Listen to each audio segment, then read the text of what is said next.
porque la persona más grandota, el coordinador técnico, estaba en la punta, todo el mundo se explica, y cuando se iba, digamos, de lo que sería la bachera, diciendo, bueno, a cada camarógrafo por su carne, ahora van a hablar de, ahora viene la condena de tal, aunque venía el secretario de Sachet, que no enfoquen arriba, no enfoquen abajo, uno puede de alguna manera convivir con eso y seguir haciendo el trabajo, ¿sí? Porque tenemos absoluta, estamos totalmente comprometidos con esto, a ver, un patrimonio documental de todo nuestro país. Que lo vaya tomando de ahora en más, fantástico, bienvenido sea, tiene que ver con el tema de la comunidad social, tiene que ver con lo que tiene el futuro, ¿sí? Entonces, bueno, los chicos solamente una vez tuvieron un enfrentamiento muy duro, porque después de abordar, desde el top primero que se enfocara al público de la sala de abajo, obviamente, que es, digamos, de la sala que van a apoyar a las ellas, y le dieron la orden terminante que se enfocara. Automáticamente se dieron cuenta que era una cara fundamental, porque esto sí hubo discusión boca a boca, salió en página 2, en el medio, haciendo esto, estaba buena, y eso fue un viernes. La semana siguiente, la pauta que era de constitución, objeto, todo, la editaron abajo. Es un poco lo que decía antes Pablo, ¿no? O sea, los tribunales, de alguna manera, funcionan bajo presión. A nadie le gusta quedar en el medio del todo esto. Yo, la verdad, que después me hicieron esperar 2 horas por la mañana, creo que es personal. Estábamos todos así porque las bolas que corrían era, se va a pasar la sentencia para otro día, se va a desarrollar la sala, se levantaron todos los abogados de la defensa en un momento, creo que vos, porque alguien estaba consiguiendo información hace poquito, y bueno, empezaron a salir las condenas, todos más o menos respiraban, pero con lo que vivimos durante todo este tiempo, no es un tribunal al que uno le tenga confianza. A diferencia de otros del interior que te llaman y te dicen, tengo equipo, por favor, que se pueda registrar. O sea, hay jurisdicciones y jurisdicciones. El sur es un desastre. No sé por qué no se puede terminar de cerrar la causa una justicia en Vierna. Pero también la secretaria de Derechos Humanos nos decía, hay que ver que la población acá es una población chica, donde todos se conocen, han seguido viviendo, porque fueron sus represores, quienes los torturaron. Esta gente aparte de construir poder, hay bolsones de poder todavía en el país, hay diferencia. ¿Sí? Pero bueno, me parece que es una cuestión para colaborar entre todo lo que podemos hacer va a ser para dar una fortaleza más. Sí, ese tribunal tiene como la compañera muchos problemas de comunicación, fundamentalmente es el mismo que no permitía inicialmente que las madres tengan su paso, ninguna insignia, digamos, por parte de los organismos, por lo menos, y sí, también eso también dificultó mucho poder articular con el tribunal durante todo este juicio del tema de prensa, fundamentalmente por esto que decíamos. En términos de presionar en que hubiera imagen. El año pasado, cuando se retomó la feria judicial de verano, el Tigre Acosta, desde Marcos Paz, estando preso, hizo una carta manuscrita, como de 11 carillas, y en una de ellas se quejaba de las fotos. Entonces esto también generó que, bueno, que el tribunal entienda que no estaba resultando nada grato. A nosotros nos alegró bastante estar molestando con la imagen porque entendemos que es lo que los expone, los que los condena, lo que les pone una cara a los genocidas, y que básicamente en el caso del Turco Julián, bueno, el Tigre Acosta ya es una cara conocida, pero en otros casos empezamos a conocerlas y a construir también condena social desde ahí. Pero sí, es un tribunal que no se caracteriza por eso, que durante el juicio cambió su conformación en uno de los jueces, también se llegó sin un cuarto juez, con lo cual era otro tema, otra necesidad de que el juicio terminara a tiempo y no se dilatara tanto como se terminó dilatando.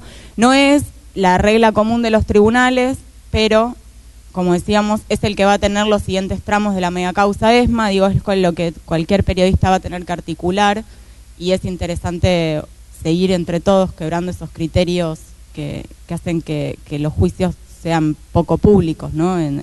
términos que lo plantean.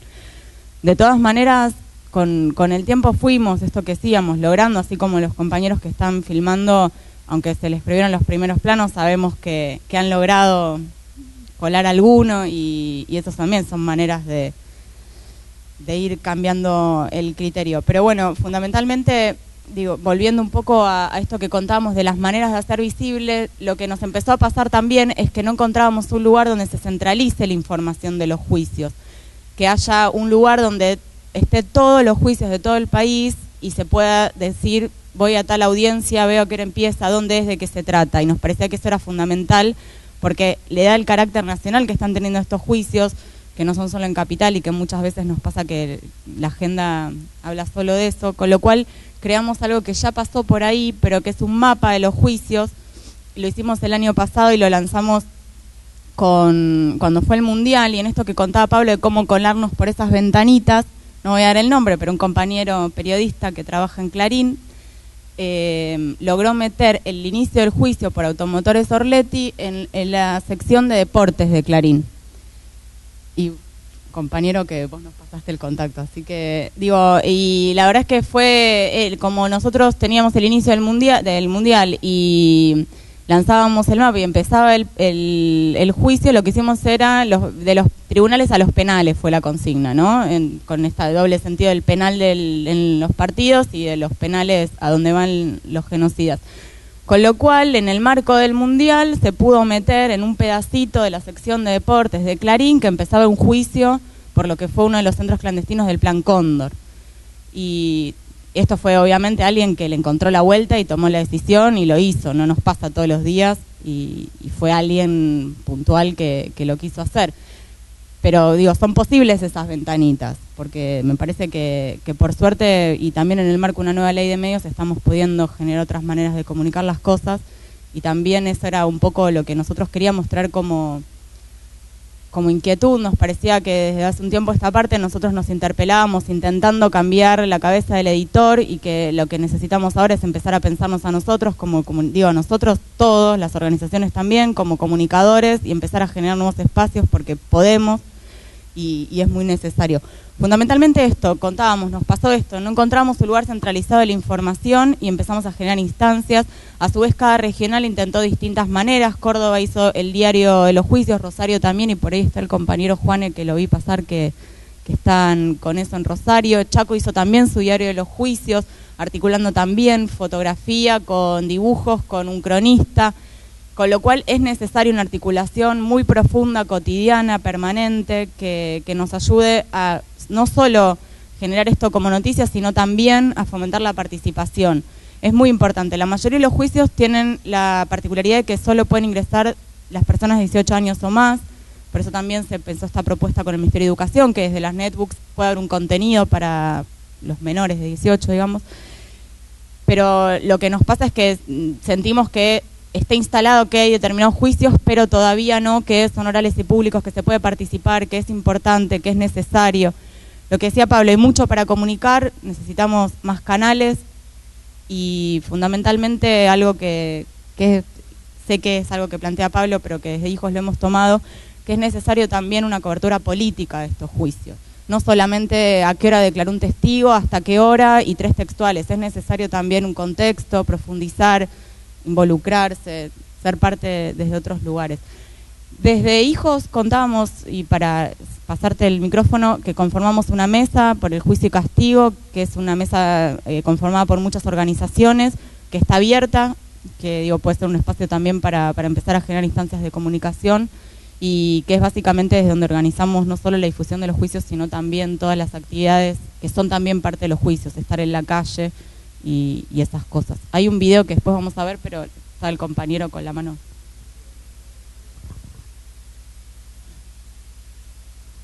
Sí, aprovechando que están todos los medios, medios barriales, medios de importancia, chiquitos o no, todos sirven. Lo que sería bueno desde el Estado tratar de incentivar la comunicación y compartir programas con otras radios para que escuchen las voces de diferentes lugares. Las radios comunitarias están haciendo un trabajo bastante importante, quizás de una forma que no se ve como en los grandes medios, pero que sí sirven, Y bueno, fomentar eso, tratar de ver cómo poder intercambiar programas para que escuchen diferentes voces y qué está pasando, por ejemplo, en una radio en San Luis, que sé que hay un poco de censura también en ese aspecto, saber qué pasa en Mendoza, en Córdoba, en San Miguel, en Rosario, en toda la Argentina, e intercambiar programas. Esa es una idea que salió desde la barrial y la empecé a difundir por el Facebook. Hay alguna respuesta, pero sería bueno que desde el Estado también se haga. Creo que eso va a ser mucho más amplio, porque hay muchas radios así online que están saliendo, y bueno, la que quiera, bueno, lo hará, y la que no, no lo hará. Sí, por ahí como para tomar esto que decía el compañero, nosotros desde Hijos, básicamente desde que Hijos surgió, tenemos programa de radio, inicialmente en FM Latinoamericana, una radio barrial en Saavedra, y desde hace 12 años ya en FM La Tribu, en el cual, digamos, donde tenemos un espacio sobre los juicios, también ahí en Bahía Blanca, FM de la Calle, en Paraná, en Rosario, en Río Cuarto, son distintos lugares donde sabemos que se está gestionando, como vos decías también, en San Juan, también en Salta. Tenemos después, bueno, ciertas particularidades locales que hacen difícil la comunicación. En Salta fue un gran obstáculo poder comunicar ese juicio, fundamentalmente porque el principal propietario de los medios de Salta está investigado por complicidad con la dictadura, con lo cual claramente todavía nos falta avanzar mucho en no solo en la justicia con los partícipes civiles, sino también en los medios, y eso es algo que, bueno, Pablo estuvo profundizando. Pero sí, claramente entendemos que la apuesta tiene que ver también con profundizar la comunicación popular, que es el canal que todos estos años tuvimos hasta acá y que hay que seguir estando ahí. Pero también nos parecía que justamente como tenemos juicios que nos atañen a todos como sociedad, también tienen que estar en los medios comerciales y que entendemos que ahora tenemos un marco con una nueva ley que nos permite que los periodistas peleen por eso, ya no solo que tenga que ser una decisión de arriba para abajo, ¿no? No sé.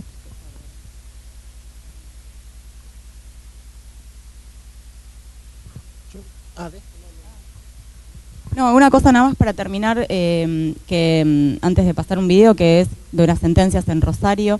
Dos cosas. Una es esto que decía Pablo de la importancia de la prensa. Uno de los condenados en este juicio, Berrieri, violó su arresto domiciliario hace un tiempo y lo encontró un grupo de periodistas, en realidad una vecina lo denuncia a CQC, y es CQC el que muestra que en vez de ir a un médico se fue a jugar al tenis.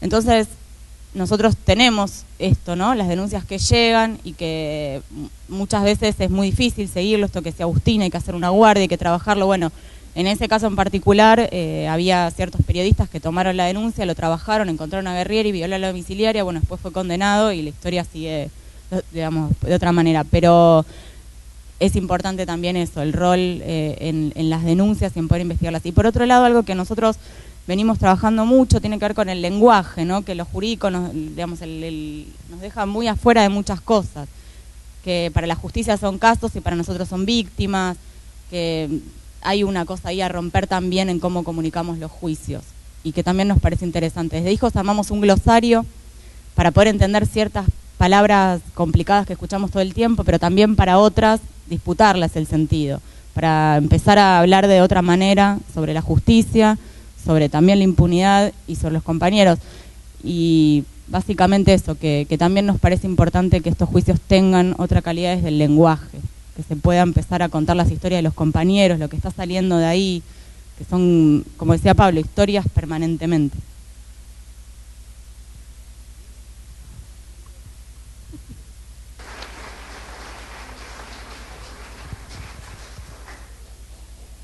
No, una última cosa que nos olvidamos, acá nos decía Verónica algo que veníamos charlando bastante y que se lo voy a pasar a Pablo el tema después, es el tema nos parecía interesante también que se pudiera profundizar en algún momento cómo desde los medios abordar a los testigos, ¿no? Pensando que se están volviendo a hechos que pasaron hace más de 30 años, que son víctimas, que se está reviviendo mucho, que hasta hace muy poco tiempo no hubo una contención desde la justicia, ¿no? En esto que contaba María José hace un rato de los delitos sexuales, se empezaron a abordar ahora, todas esas víctimas lo callaron durante muchos años, pero no, digamos, por decisión propia, sino porque no había una contención desde ningún lado. A su violador se lo podían encontrar en cualquier momento porque los genocidas estaban sueltos y las violaciones fueron prácticas sistemáticas también. Entonces, en ese sentido nos parecía importante también pensar una una dinámica de trabajo también desde la prensa con los testigos y por ahí Pablo.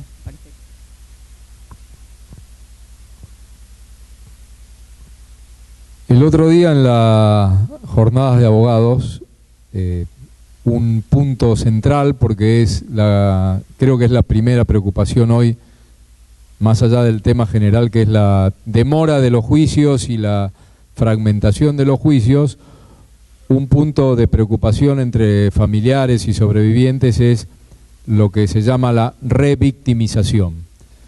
Que esto más o menos quiere decir que una víctima, cuando va a declarar, luego es llamada 2, 3 veces a volver a declarar lo mismo que ya había dicho, como punto central. Después hay otros aspectos de los cuales nosotros no nos habíamos dado cuenta. Este sí, porque por ahí es el más notorio, pero nosotros, por ejemplo, estamos acostumbrados a usar la denominación testigo víctima, y se nos llamó la atención desde el Centro Ulloa, que es un centro de atención psicológica y de contención a las víctimas, que es una víctima testigo, es decir, que tenemos que poner en primer lugar el tema del reconocimiento de que se trata de víctimas del terrorismo de Estado y que por lo tanto como víctimas merecen atenciones y cuidados a los que no estamos acostumbrados. Hablo como abogado desde una visión desesperada que tenemos los abogados de conseguir testigos, ¿no? No, tiene que ir a declarar, hablale, convencela, tiene que ir a declarar, nos falta esa prueba.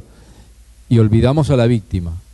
Entonces el otro día tuvimos un buen tirón de orejas y nos tiramos las orejas entre nosotros también haciendo la autocrítica de hasta dónde hemos sido capaces a veces de llegar en nuestra desesperación por conseguir un testigo, cuando no hemos priorizado el tema de la víctima.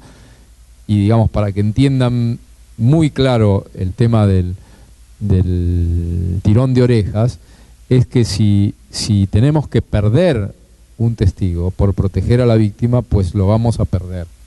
No buscaremos otras formas de probarlo y si no lo probamos lo lamentaremos mucho, pero tenemos que aprender a no arriesgar a las víctimas, a someterlas a situaciones muy complejas, que además recién ahora estamos comprendiendo esos efectos, ¿no? Después de ver, uno pensaba que, bueno, pasaron tantos años, si llamás a alguien y le decís venía a declarar, el tema está bien lejos, hay una sensación de justicia en el país, que el militar, el represor va a ir preso, se debe sentir segura, y no es solamente la seguridad lo que teníamos que ver, sino muchos aspectos. Pasando ahora al periodismo.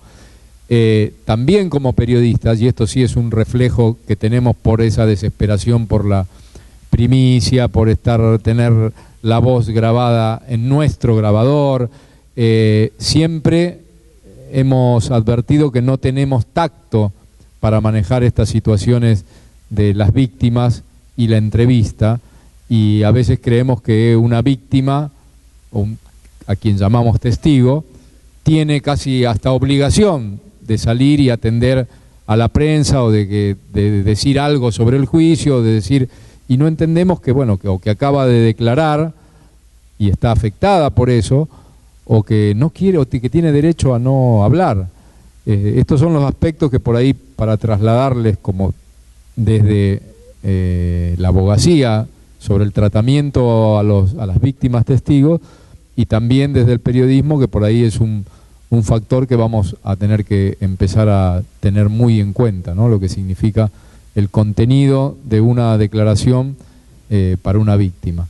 Y en eso les pedimos a los periodistas que sean exigentes en esto, ¿no? Que sepan que a los medios, exigirle a los medios, a los jefes, a los editores, exigirles que no reclamen declaraciones y entrevistas cuando tenemos a las víctimas recién saliendo de los tribunales si no tiene ganas de hablar, ¿no?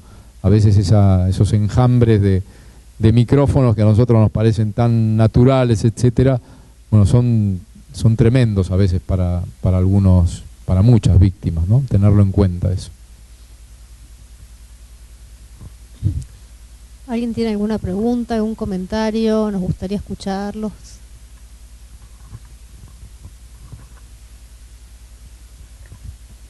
Bueno, buenas tardes. Mi nombre es Amelia Báez, yo soy la actual subsecretaria de Derechos Humanos de la provincia de Misiones, y discúlpenme mi emoción de estar acá. Y estoy acá gracias al compromiso y la militancia de un periodista misionero que me encontró acá a 2 cuadras. Yo estoy acá en Buenos Aires porque ayer presentamos el 3er volumen del legado del Nunca Más Misioneros en Tecnópolis, en el stand de la Casa de Misiones. Quiero contarles que él me habló de este programa y me dice, tenés que estar allá a contar lo que pasa en Misiones.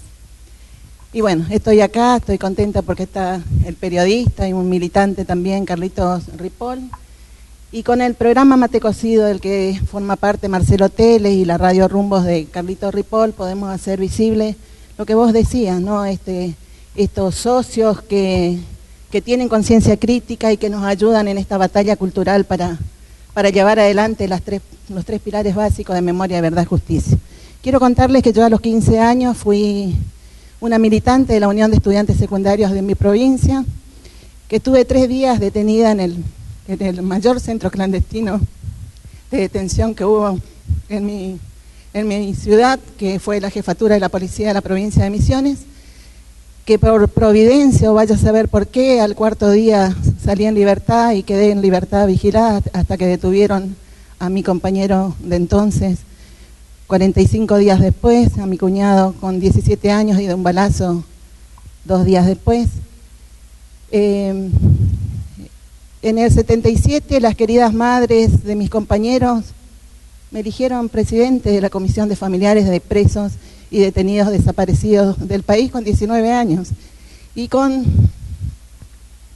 estuve durante toda la época de la dictadura cívico-militar a frente de esa organización de derechos humanos que batalló fuertemente desde Misiones y en Misiones, constituyéndonos después como los familiares de la Plaza 9 de Julio, porque al final de la dictadura también tomamos la Plaza 9 de Julio, la plaza principal de mi ciudad, y también convocábamos a conferencias de prensa en todas las cárceles que los iban llevando cada vez más lejanos a los lugares de orígenes. Anduvimos por Resistencia Chaco, anduvimos por la cárcel de Caseros, la de La Plata, la de Devoto, la de Coronda, Santa Fe y hasta Rawson.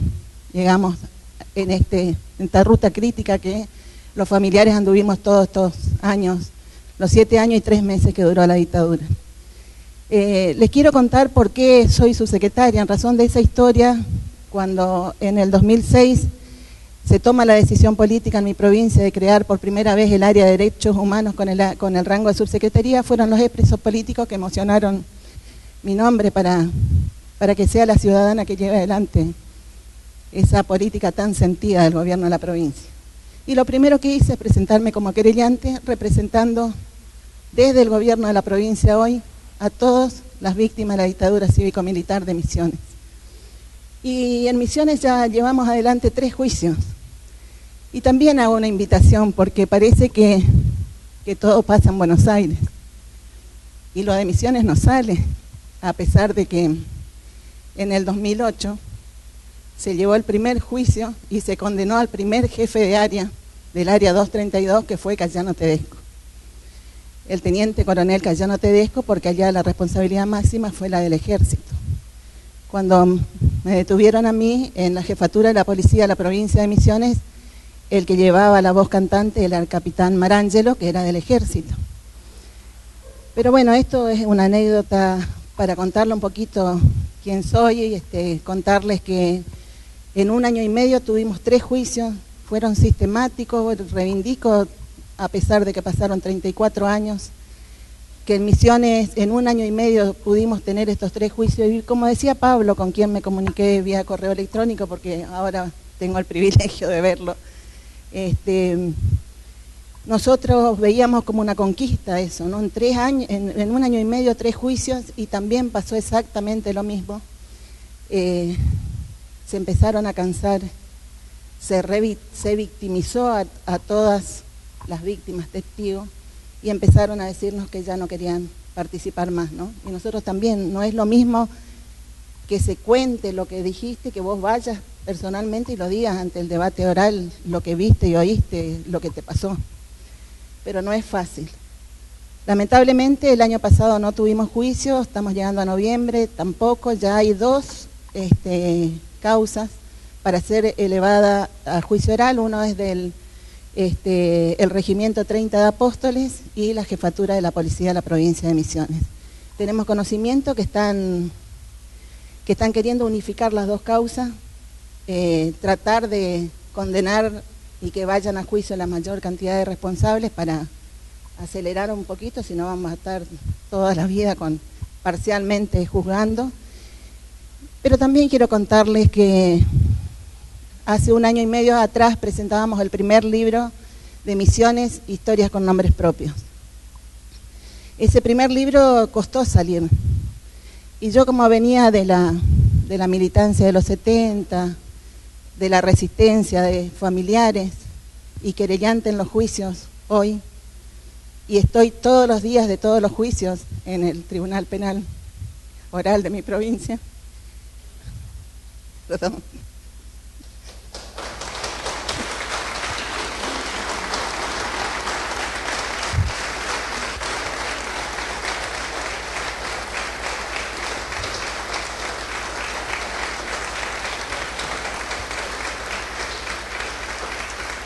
Parece que logré ser prenda de paz, prenda de unión en realidad, porque no somos fáciles los de la década del 70. No porque vos estuviste allá, no, si él está en ese libro yo no voy a estar, porque siempre los enemigos éramos nosotros los de entonces. Y yo logré motivarles y le dije que cada uno tenga el espacio de militancia hoy que considere que es el correcto, pero que seamos capaces nosotros los de entonces de tener a 34 años de la dictadura cívico-militar un proyecto en común otra vez por la importancia que radicaba dejar este legado del nunca más misionero. Y pude motivar a 35 primero, debatieron todo ese libro fue debatido, de los nombres que tiraban, era votado, yo tenía que hacer circular los votos para que todo el mundo sepa que el más votado fue Misiones, Historias con Nombres Propios. Cada uno que no aceptaba alguno de los títulos fundamentaba por qué no y por qué sí proponía tal. También levanté esa cocina del libro en eso, que yo hoy tengo en un pendrive los 3 libros en PDF, les quiero dejar para que ustedes hagan lo que deben hacer. La historia de Misiones, en definitiva, es la historia argentina, la historia latinoamericana, el destino trágico que tuvimos en Latinoamérica también nos aúna y nos hermana, ¿no es cierto? Y por suerte hoy estamos viviendo tiempos extraordinarios y fecundos, y que nosotros, los de la generación diezmada, volvimos a tener esperanza con nuevos compañeros y con tantos jóvenes, ¿no?, que creen en la política como herramienta de transformación social. El último tomo viene con mucha historia de las huellas que dejó esa organización de derechos humanos, que batalló fuertemente en mi provincia y que fue la única que se constituyó como tal en el NEA, como familiares. Bajo ese paraguas, las madres de Plaza de Mayo venían a Buenos Aires algún mes a dar vuelta también. Nosotros mismos, cuando nos tocaba alguna cárcel acá, acompañábamos a las madres los jueves. Participamos en miles de manifestaciones políticas, de manifestaciones que llevaban adelante los organismos de derechos humanos, convocados por la CGT. Nos corrieron aquella vez en diciembre del 82 con los gases lacrimógenos, y bueno, muchas historias, muchas anécdotas también de ese vínculo tan fuerte que llegó a constituirse cuando nosotros decíamos, vos sos familiar. Ese concepto familiar fue un vínculo tan fuerte que nos hermanó para toda la vida. En nuestros libros se cuentan las relaciones de compadrazgo. Fuimos compadres de los hijos, de los compañeros, hoy hombres, y ya le han hecho nietos, le han hecho abuelos a nuestros compañeros. Bueno, simplemente eso. Tengo los 3 libros en PDF. Me parece que esas netbooks en Misiones tienen que ir con estos 3 tomos cargados en PDF. Y bueno, decirles que valió la pena todo. Muchas gracias.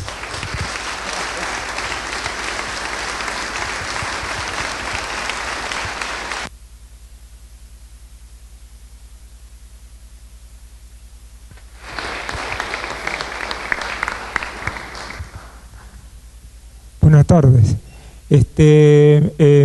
Sobre lo que dijo Pablo Johnson cuando habló acerca de que debemos pedirle a los jefes de las empresas periodísticas que no, pedirle tacto a la hora de hacer una nota. Yo quisiera saber, como pregunta, es saber cómo tengo que pedirle al jefe tacto a la hora de hacer una nota, porque si yo le pido eso, estoy poniendo en riesgo mi fuente de trabajo.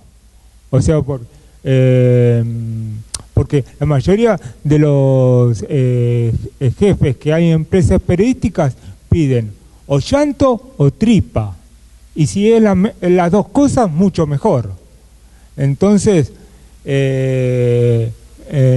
yo quisiera saber una respuesta, si es que la hay, para poder salir de esta encrucijada.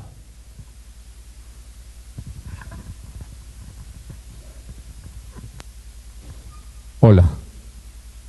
Claro que la hay, y forma parte y entramos en un tema, si querés, más general.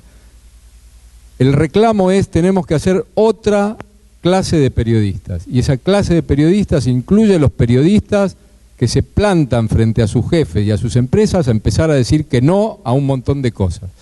Y en eso tenemos que construir mucho, porque venimos de una gran derrota en nuestro gremio. Y nuestro gremio no viene de situaciones que podamos estar exhibiendo hoy como mayoría, como comportamientos mayoritarios de dignidad de periodistas. Son excepciones las que tenemos, y voy a relacionarla con un hecho que ocurrió, miren qué lejos, para ver también qué lejos estamos nosotros. Es el famoso caso, o lo fue en su momento, el caso de la solicitada de 5.000 firmas a favor de Videla, 1987, 25 de mayo de 1987, una enorme cantidad de familiares, amigos, represores, etcétera, firman, quieren publicar una solicitada reivindicando a Videla. La solicitada llega, en aquella época no había la forma de edición que hay ahora con las computadoras, entonces llega en papel, con 5.000 nombres, muchos días antes, para que los correctores revisaran el listado de quienes iban a salir para que no se cometieran errores. La solicitada era paga, iba a salir en varias páginas de Clarín, La Nación y, si no me equivoco, de La Prensa. No pasaba nada, era un hecho más, una solicitada.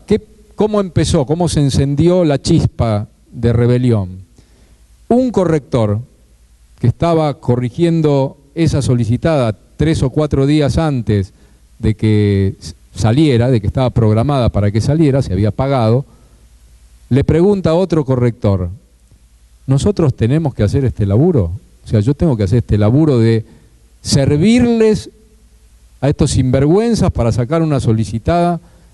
Empiezan a plantearlo, lo hablan entre los correctores y piden a la comisión interna en aquel momento de Clarín, piden hacer una asamblea para tratar el tema. O sea, vienen a quejarse de que no querían hacer eso. ¿Y qué hacemos? Hicimos una asamblea. Centenares de periodistas y trabajadores de prensa de Clarín discutiendo por primera vez si nosotros teníamos que prestar nuestro trabajo para situaciones que no aceptábamos desde lo político, desde lo ideológico, desde lo personal. ¿Qué ocurrió? La asamblea se dividió. Hubo compañeros que decían: nosotros trabajamos en relación de dependencia, acá vienen y te traen algo, tenemos que cumplirlo, para eso nos pagan el sueldo, así que si es una solicitada más, hay que corregirla y que salga. La otra mitad de la asamblea dijo que no, que los periodistas, que los trabajadores de prensa tenemos derecho un día a decir que no, para esto no trabajamos. Se votó y ganó por poco la posición de no trabajar para esa solicitada. Quedamos todos en ver, bueno, ¿y ahora qué hacemos? Y se decidió hacer una denuncia judicial por apología del delito contra los firmantes de esa solicitada. Y logramos tal vez en uno de los días más felices de nuestras vidas, que el 24 de mayo, un día antes, con una celeridad impresionante, un juez, Irurzun de apellido, frenara la publicación de la solicitud. Y celebramos como nunca en la redacción. Pero digo, pongo esto como ejemplo porque es cierto, muchos nos dicen, no, pero no se puede, no, tenés que acatar, tenés que decir. No, tenemos que empezar a plantear estas cuestiones como periodistas. La reivindicación, entre otras cosas, por ejemplo, de la cláusula de conciencia. Nosotros tenemos derecho a exigir no hacer determinadas notas con las que no estamos de acuerdo. Derecho tenemos a hacer eso. Y lo tenemos que empezar a proclamar y a exigir en empresas grandes, medianas o chicas. Esa es la defensa de la libertad de expresión. Y lo mismo con este tema que me parece que además es más entendible para discutirlo con un jefe. Explicarle, hermano, son víctimas. Yo no puedo estar a una víctima que no quiere dar entrevista, que no quiere que la filmemos, que no quiere esto, estar hinchándola. No corresponde esto. Hay cuestiones humanas de por medio y las tenemos que saber defender. Es cierto, ¿puede generar problemas? Sí. ¿Puede generar que te despidan? No creo, pero pongamos, sí. Bueno, creo que tenemos que asumir esos riesgos también. Digo, dignifiquemos bastante esta profesión. Necesitamos que estas cosas empiecen a ocurrir en el periodismo argentino. Y seguramente si nos unimos, que esa espero sea la conclusión de este seminario, ¿no? Ver cómo empezamos a juntarnos, a unirnos, a hacer bloques, a defendernos entre todos, seguramente ellos no avanzarán todo lo que quieren avanzar.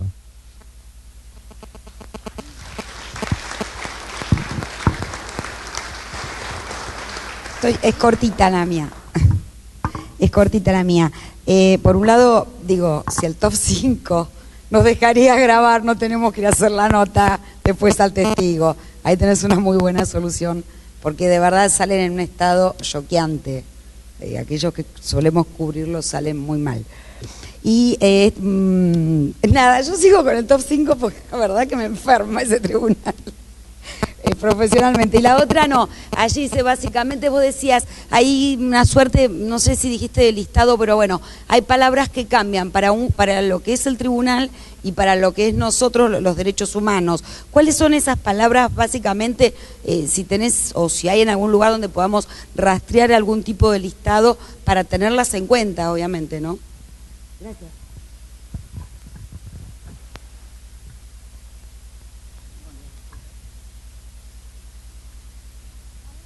No, nos están también marcando el horario, con lo cual resumo, en todo caso, allá igual está Juan Salinas levantando la manito, me parece. Lo resumo y por ahí lo podemos ampliar después. Pero cuestiones, esto que decíamos, de lenguaje, ¿no? Nosotros hablamos de víctimas, de compañeros, digo, no todos tienen que hablar de compañeros, pero entender que sí son víctimas. Ex represor es una palabra que está totalmente automatizada y nosotros entendemos que no dejaron de ser represores porque lo que dejó de haber es justicia y hubo impunidad, pero que represores fueron porque fueron parte de un plan económico, político, cultural, un proyecto de país, ¿no? Que ya sabemos hacia dónde apuntaba. Son por ahí algunas palabras que hacen el lenguaje, pero que le dan otro tono a las cosas, que por ahí, bueno, podemos después... Bueno, son montones, digo, cuando hablamos de dictadura hablamos de un golpe cívico-militar y queremos marcar esa pata civil. Son algunos detalles que por ahí parecen pasarse, pero que en realidad entendemos que dicen mucho más. Pero bueno, por ahí mañana podemos darle... ese lugar. Sí, quería hacer una breve reflexión, que es que siempre me llamó la atención. Mi nombre es Juan Salinas y soy de la agencia Telam. Siempre me llamó la atención que haya tantos periodistas que le niegan la obediencia debida, como corresponde, a los militares y la reivindiquen sin decirlo expresamente para sí. No, pues está lleno de colegas que te dicen, bueno, pero mis jefes quieren esto y yo soy un asalariado y tengo que cumplir. Y me parece bastante alucinante. Todos conocemos lo que es el terror económico del que hablaba Forrestier y el temor a perder el trabajo.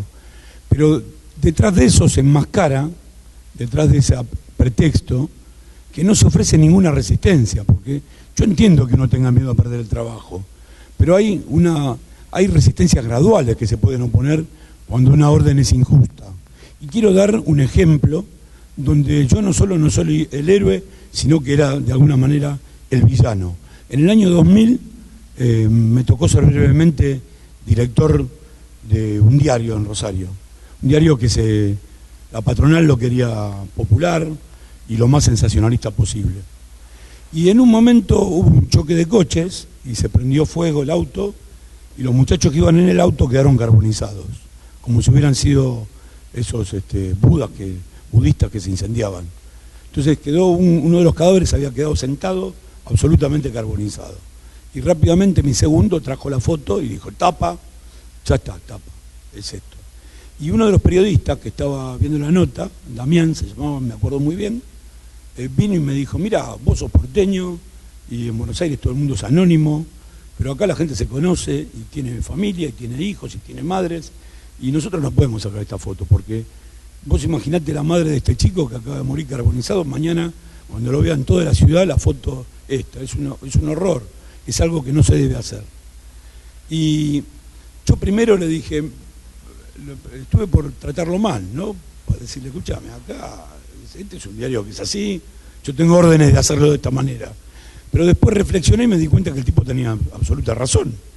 Y entonces discutí con mi segundo y la tapa no salió.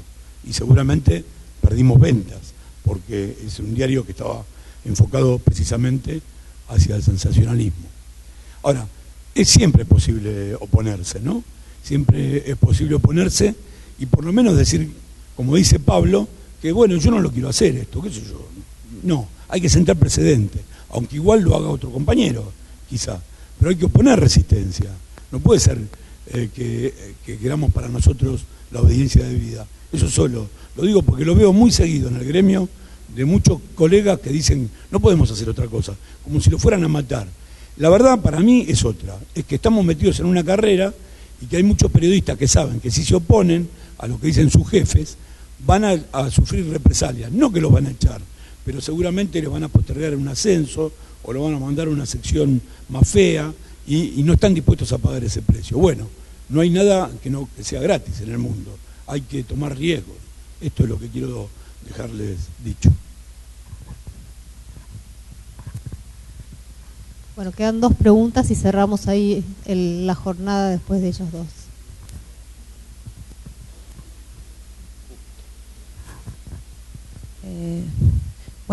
Quería consultarles, más o menos qué es lo que ustedes tienen, la noción general que yo noto es un poco como que los juicios digamos, el golpe pasó hace mucho tiempo, los juicios tienen que ver con algo del pasado, con algo que ya no nos toca, esa es como una percepción general que hay.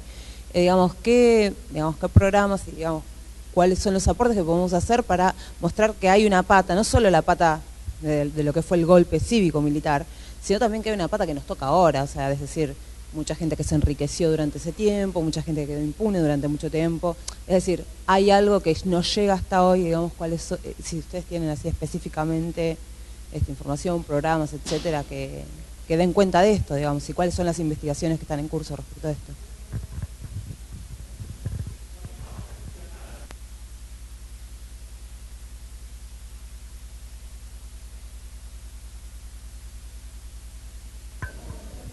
Bueno, le habla más cerca al micrófono y se escucha. Tampoco le vamos a gritar. ¿Se escuchó?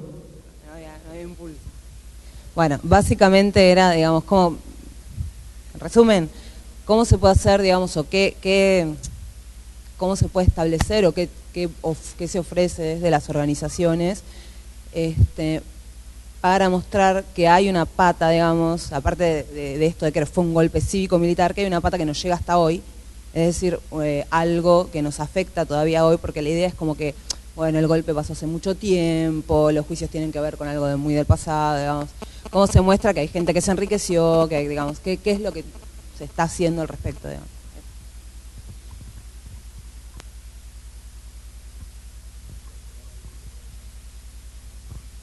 Tiene que ver con algo que hablamos en el tramo anterior.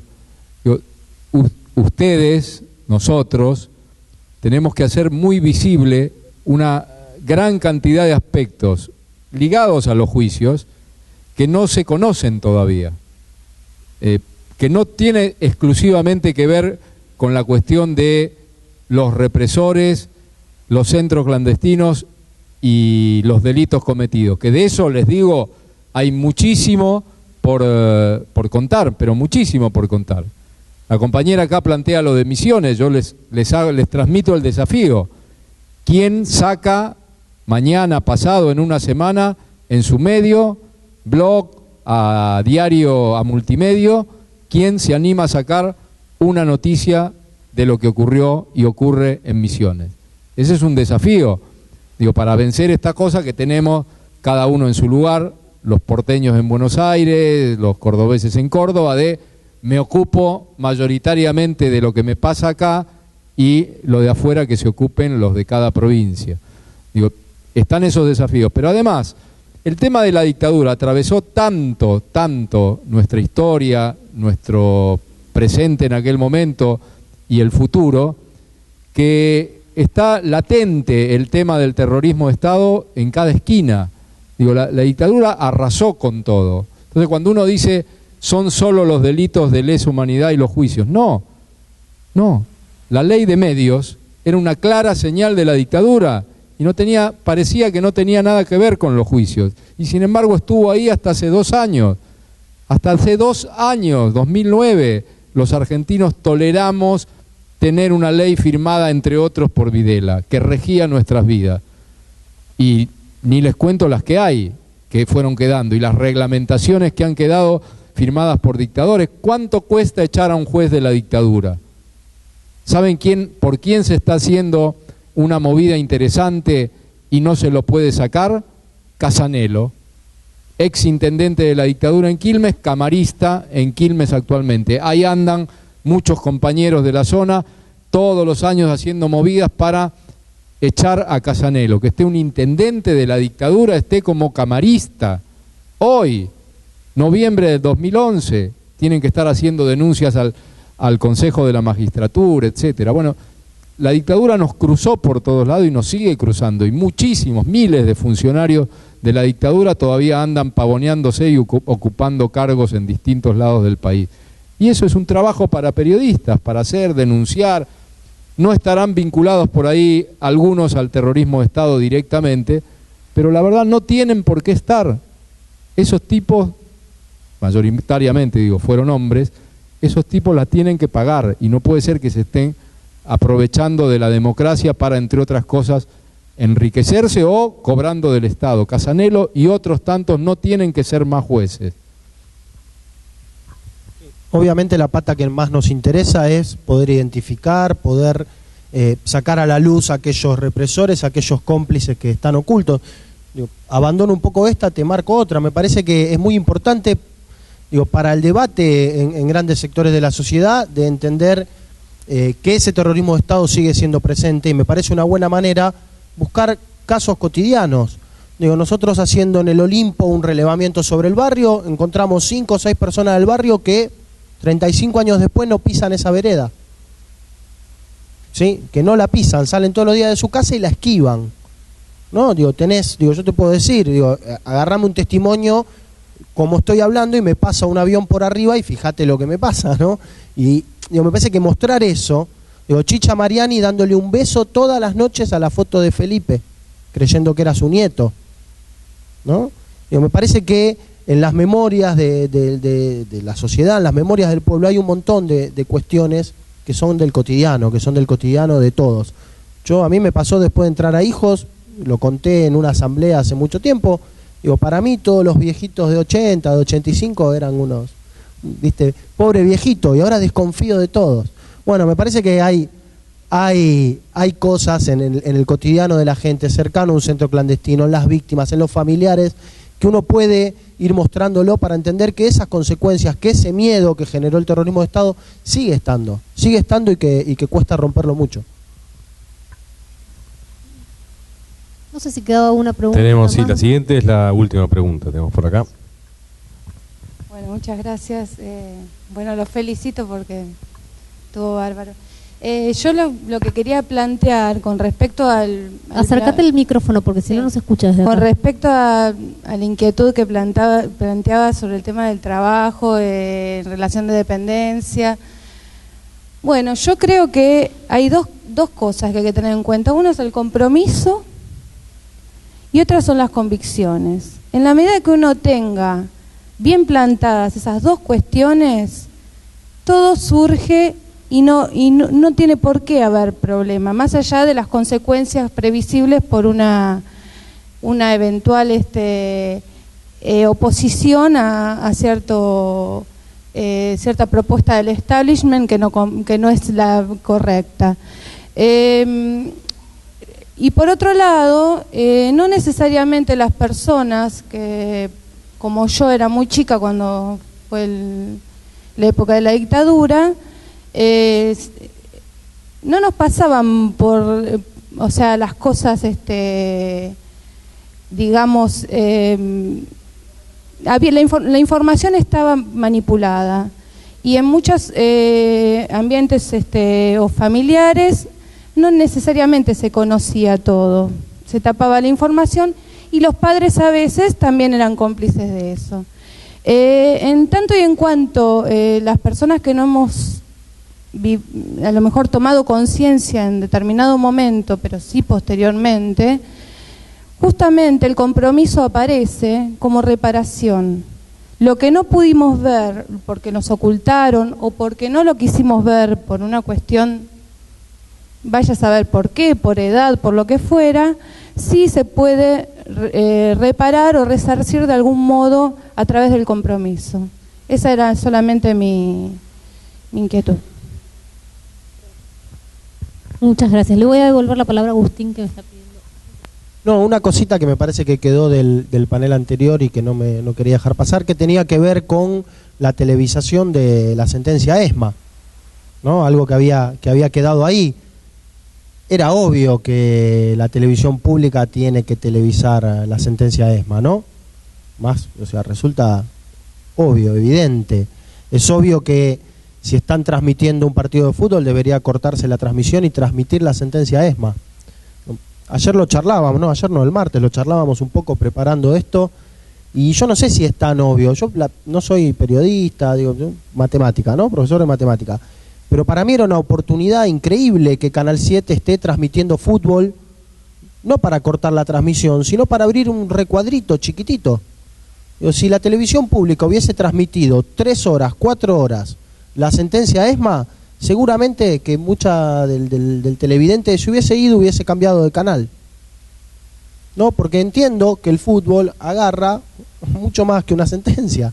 Entonces digo, ¿qué oportunidad tenía la televisión pública para esto? Seguir transmitiendo el partido y cuando era el momento de condenar a cada uno de los represores, abrir una ventanita, transmitir, cambiar el audio y seguir transmitiendo el partido. Hubiese visto millones de personas la sentencia ESMA. Entonces esto, ¿no? Me parece que a veces lo obvio por ahí no es amigo de lo óptimo y que uno tiene también que darle una vuelta de rosca para llegar mucho más lejos. Yo no estoy de acuerdo. No, yo creo que fue uno de los principales juicios de los últimos 30 años, que fue un hecho histórico y que el fútbol para todos es muy importante, pero al menos los 20 minutos, 15 minutos que duró la lectura de las condenas debería haber estado con todo el volumen, con toda la imagen, como lo tuvo Canal 13 y TN. O sea, el que no lo vio en vivo lo tuvo que ver por TN. Bueno, no, creí que había sido solo... No, es verdad, pero en un momento, porque yo estuve y cuando llegué a mi casa quise ver qué había pasado después y los únicos que transmitían eran el 13 y TN, no le en vivo. Bueno, vamos a...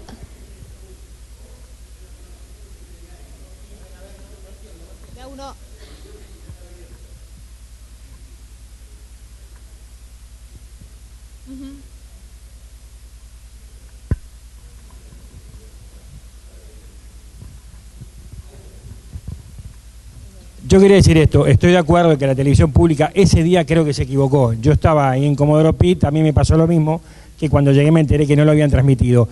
Pero quiero marcar esto, tenemos muy naturalizado que la televisión pública, canal alquiladero 100%, compite con los canales de noticias. Y esto no es así, esto es otro defecto de la maldita ley anterior de medios. Es decir, Canal 7 no compite con TN. TN es un canal de noticias que si no tiene las noticias las 24 horas, las tiene que inventar.